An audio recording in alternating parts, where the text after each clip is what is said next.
ಭಾನುವಾರ ಮಂಗಳೂರಿನ ಆಸ್ಪತ್ರೆಯಲ್ಲಿ ವಯೋಸಹಜ ಕಾಯಿಲೆಗೆ ಚಿಕಿತ್ಸೆ ಫಲಕಾರಿಯಾಗದೆ ಇಹಲೋಕ ತ್ಯಜಿಸಿರುವ ನಾಡಿನ ಖ್ಯಾತ ಸಾಹಿತಿ ನಾಡೋಜ ನಾ ಡಿಸೋಜಾರ ಪಾರ್ಥಿವ ಶರೀರ ಸೋಮವಾರ ಸಾಗರದ ನೆಹರು ನಗರದಲ್ಲಿರುವ ಸ್ವಗೃಹಕ್ಕೆ ತಲುಪಿತು.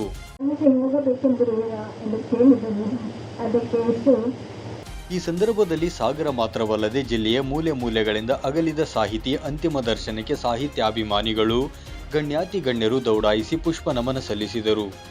ಮಾಧ್ಯಮ ಜತೆಗೆ ಮಾತನಾಡಿದ ಅವರು, ಮಲೆನಾಡಿನ ನಕ್ಷತ್ರವೊಂದು ಮಿಂಚಿ ಮರೆಯಾದಂತಾಯಿತು. ಆದರೂ ಸಾಹಿತ್ಯದ ನಕ್ಷತ್ರದ ಬೆಳಕು ನಿರಂತರ ಸಾಹಿತ್ಯ ಗ್ರಂಥಗಳ ಮೂಲಕ ನಾಡಿಗೆ ಮಾರ್ಗದರ್ಶಕ ಮಾದರಿಯಾಗಿರುತ್ತದೆ ಎಂದು ನಾ ಡಿಸೋಜಾರ್ ಅವರ ಸಾಹಿತ್ಯ ಕೃಷಿಯನ್ನು ಸ್ಮರಿಸಿ ಸಾಂತ್ವನದ ನುಡಿಗಳನ್ನಾಡಿದರು.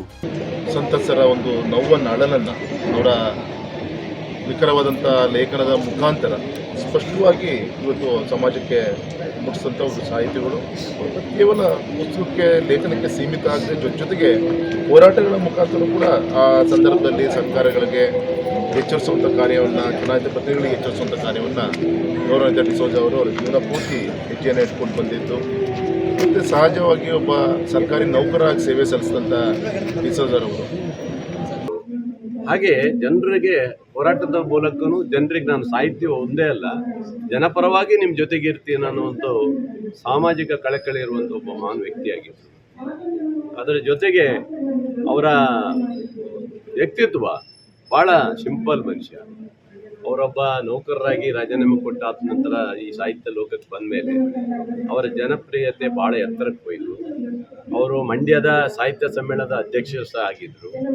ಅದಾದ ನಂತರ ಭಾಳಷ್ಟು ಕಡೆ ಅವರ ಅನುಭವಗಳನ್ನು ಎಲ್ಲ ಕಡೆ ಹಂಚಿಕೊಂಡರು.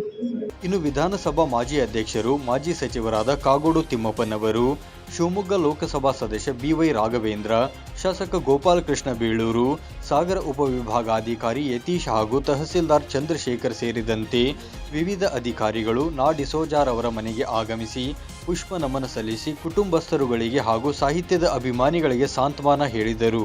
ರವಿ, 9 ಲೈವ್ ನ್ಯೂಸ್, ಸಾಗರ.